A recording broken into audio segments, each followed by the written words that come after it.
Hello, yeah, at Black Nights Film Festival. We are back in Baltic Film Competition with Lithuanian film Hunger Strike Breakfast, and I have opportunity to introduce you two guests, writer, director Karolis Kaupinis, and leading actress Ineta Stasiulytė, who is first time in Tallinn. Welcome. It's 5 degrees weather, 2 degrees in a Baltic Sea. And 0 degrees inside here. and coincidentally enough, this interview is recorded in PÖFF TV container, and I have also this badge with container.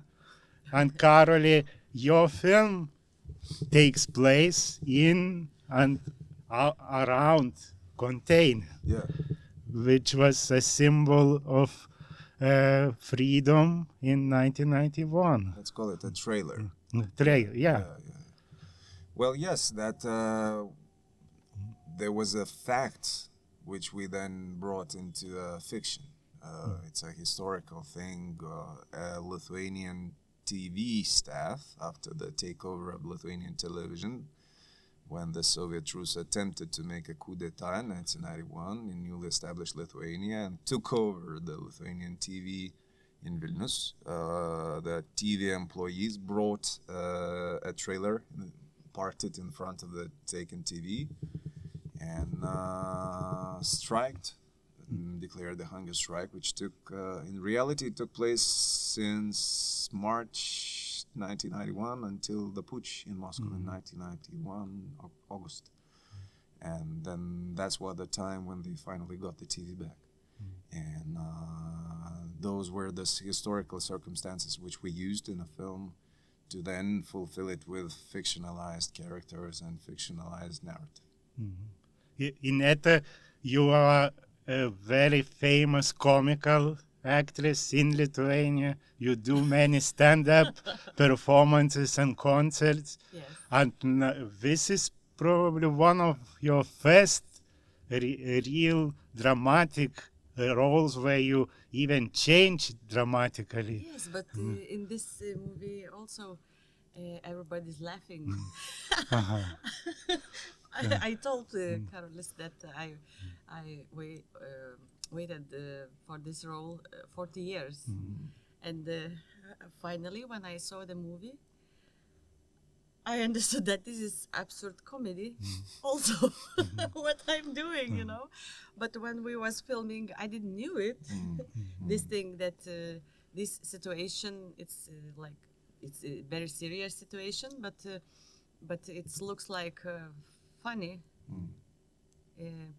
And it's interesting to see how things happening, very serious, very dangerous, and we can laugh from that what's happening with the people, and in the same moment we can cry about what people feels and how they get scary, and these situations. I think this movie is about, for me, it's about the people about everyone. We are 6 stories, but everybody is like us. And it's not just about loneliness. We want just love and be happy. And we are getting things from when we are a child, we want to love, we are happy, and then we lose it, and we don't know how to be happy, to make things right, and getting things from our parents, and we know how to live from how we are getting information, how to create our life from our parents. And I think the most important thing that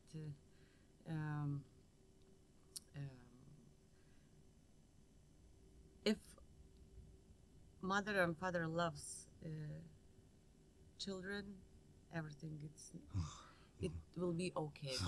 But if not, we are very complicated persons. So you can see this 6 stories about complication. Doesn't matter in what situation we are. Yeah, I also felt that there is plenty of love, plenty of heartwarming feelings in Karolis film. But Karoli, I always was curious when I learned about production how Ineta convinced you that she can take a lead role. She didn't wanted me to do this role. But why she started planting the seeds very early. After the appearance of Nova Lithuania on screen, she came to the screening, then she came and started this neuro-linguistic programming. I was so excited about Nova Lithuania. I was so excited. And she came and she said, like, I would like to, it's so nice that you work with the actors likewise. And then she appeared and there was this pause for like several years. But when we came to this character, speaking seriously, I was following what Ineta was doing as an actress on screen in general, and I thought that for this particular role, she was a good candidate due to certain connections of the character's life with actually Ineta's life in reality, because there must be some truthful connections so that you could then convincingly work on a character. And we tried other options, but there was not much convincing. You don't need. You cannot convince a director if the director doesn't trust. So there was a mutual trust. We spoke very openly since the very beginning. Yes. I very openly told Ineta why I invite her to this role. What connections do I see in her life with the role? She very openly spoke about why she wants the role, and this openness I think works pretty well to then. You don't hide anything. You say everything sincerely. You say, look, I know stuff about your life. I've been following your unhappy marriages and everything. So I think you are the one for this role because particular. And then when you select an actress. For this particular film, I adapted certain things already for the selected actors, so it was not only Ineta, but also Paulius and others that had these roles in the film. Yeah, and Ineta, your character is not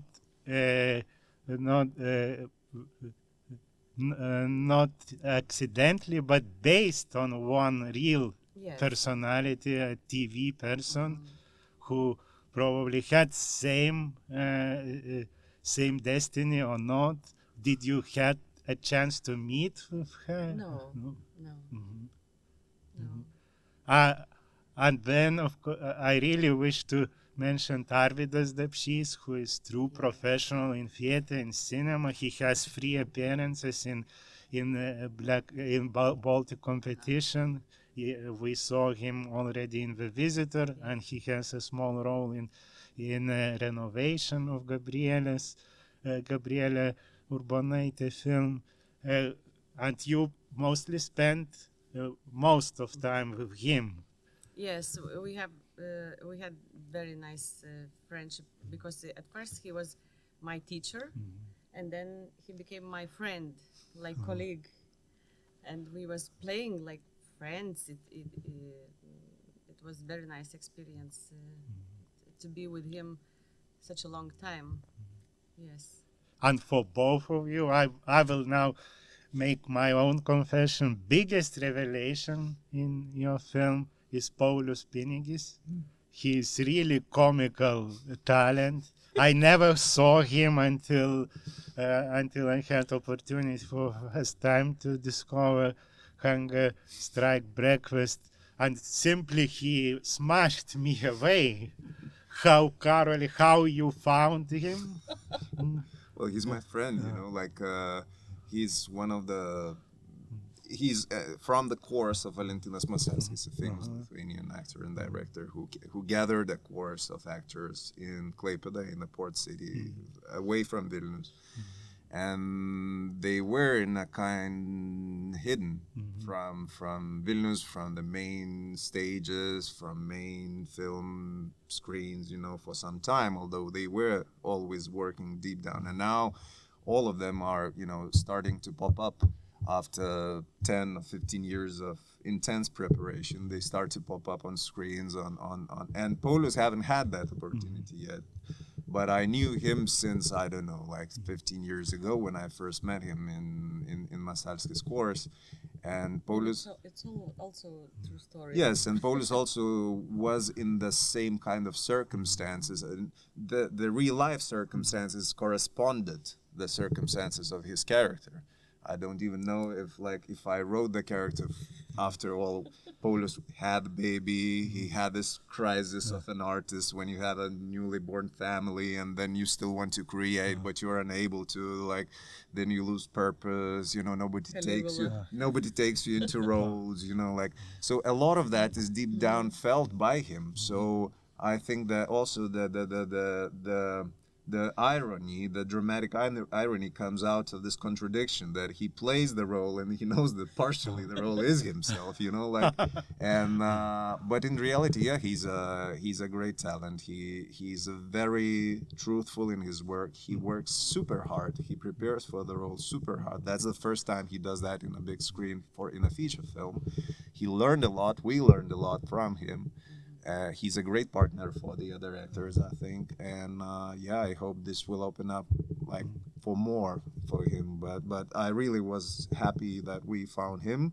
He has this tone of innocent baby mixed with serial killer, you know, like something in between, and that's a great explosive energy that he proposes for this role.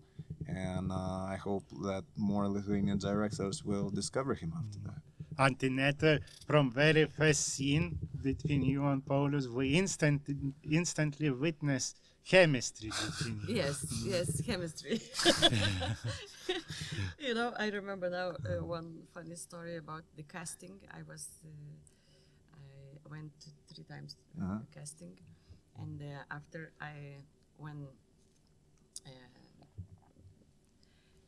we ended the movie, I met my friend, actress too, and she said, "Oh, so sad that Karolis didn't took me for this role because I was in casting too." And but it's okay.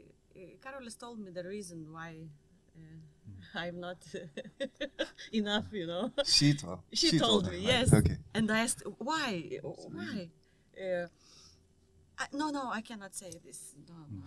Why? Tell me, please. It's interesting. And she said, he told me that I'm too beautiful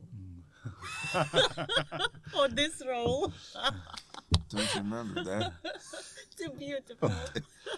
And we started this discussion about trailer, and I'm really curious about shooting process. Yeah. You brought this trailer, or it was made in a studio? Yeah, we mixed. So the exteriors were all shot in the real trailer. And then so that we could isolate ourselves from the exterior noises, because the real set was close to a busy street in Kaunas. We couldn't shoot in front of the real Lithuanian television, so we found another building very similar to the TV, actually. Some people who worked in the TV didn't immediately recognize it's not the actual TV. So it's a former Soviet textile institute in Kaunas, in Vilijampolė, in a neighborhood which was like industrial in Soviet times. So we parked the trailer outside there and we shot the whole exterior there, and then we moved into the studio for the inside of the trailer. So all the interiors are shot in the studio with the wallpapers outside of the windows. And likewise, then we had like several days of shooting in the studio, so that then all these intimate scenes inside, which are mostly dialogue-based scenes, could be shot in silence, in tranquility, with the preparation that was needed, without the limitations that, you know, these winter conditions would give you then in a trailer. Yeah, you mentioned already Nova Lituania. Just remind our viewers that Nova Lituania is a debut film of Karolis, premiered in Karlovy Vary, and also traveled to many festivals. And already even from some shorts of yours, you always include humor, irony in real historical events. It's that's how I see the world. It's always like there is a lot of serious, dramatic stuff happening, but when you look from outside, you always see that there is this tension between death and joke, between something which is tragic and then something which is absurd in that tragic. And sometimes, in a lot of these cases, this uplift the tragic conditions can give you are actually the saving element, which then helps you not to lose yourself, to look at it brightly. That's also an attitude of a believer, I think. It is important, especially now in the certain political conditions we do have. I think we are going a bit down the slippery slope in Eastern Europe, politically wise. So this kind of attitude where you see, okay, but after all, there is also humor in this. There is something sweet, something cozy, something intimate in this. That helps a lot to survive this, to navigate yourself through that. So I seek for this balance so that it would be funny until it's not. Mm-hmm.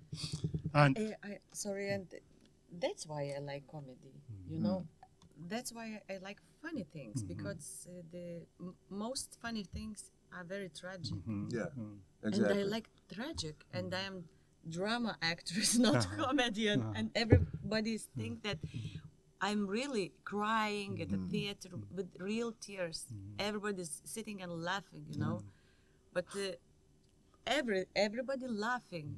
I can do, the real thing, and I did experiment. I said, now I'm standing and I'm telling the story from my real life, and I began to cry, and they are laughing. Yeah, but anyone. But this is my mission, I think, like an actress, to create this real emotion and to feel the real what's happening when we have tragedy in our life, and after some year or some month we are joking about the situation. Yes. It is funny, yes, but before it was very sad. And anyone who watched Simpsons knows that Krusty the Clown is the saddest person, actually.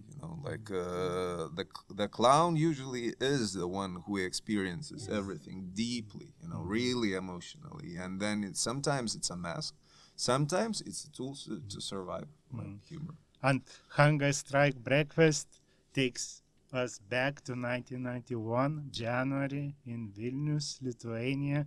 I remember myself very clearly. I was going on these days. I live near tower, TV tower. I was on January 13 near TV tower.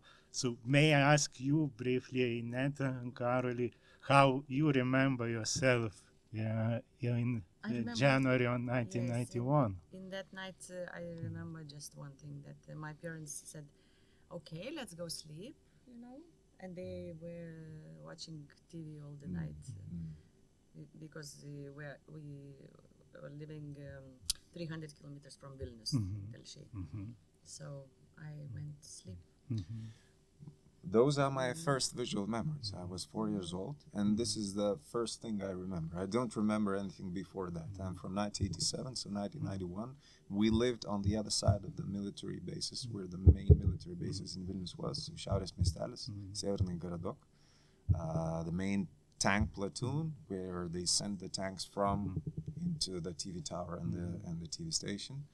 So I remember that night with my father leaving to the to the parliament, us us watching the TV all night, this TV presenter appearing on screen and then telling that they are already working on the corridors. Then you see the Soviet soldiers who approach the camera and turn it away, and then it goes off.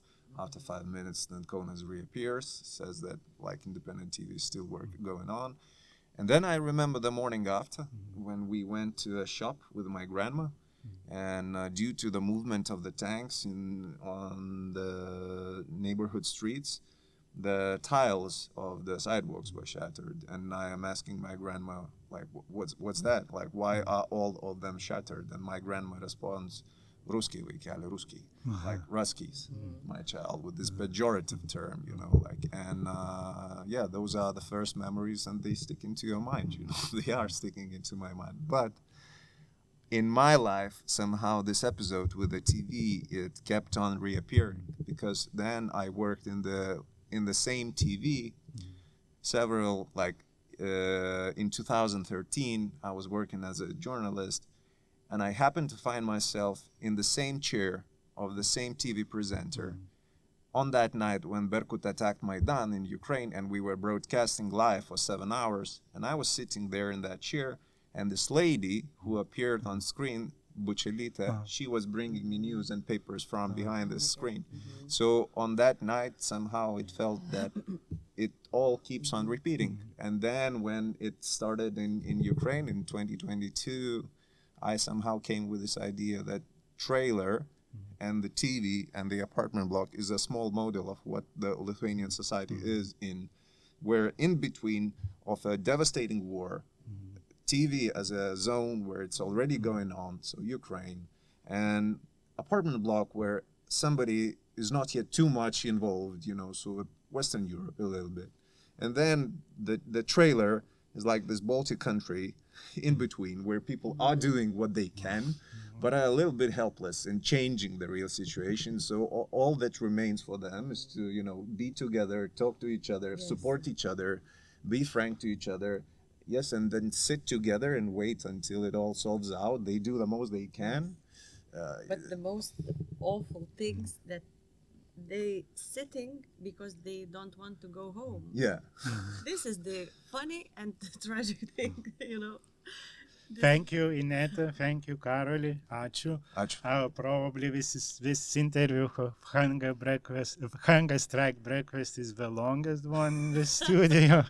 We was trying to speak very fast. And it's a film in co-production of Lithuania, Czech Republic, and Latvia. And we did not have time to mention about music, which recorded live, and this is Latvian gift for film, and you will hear in a cinema theater.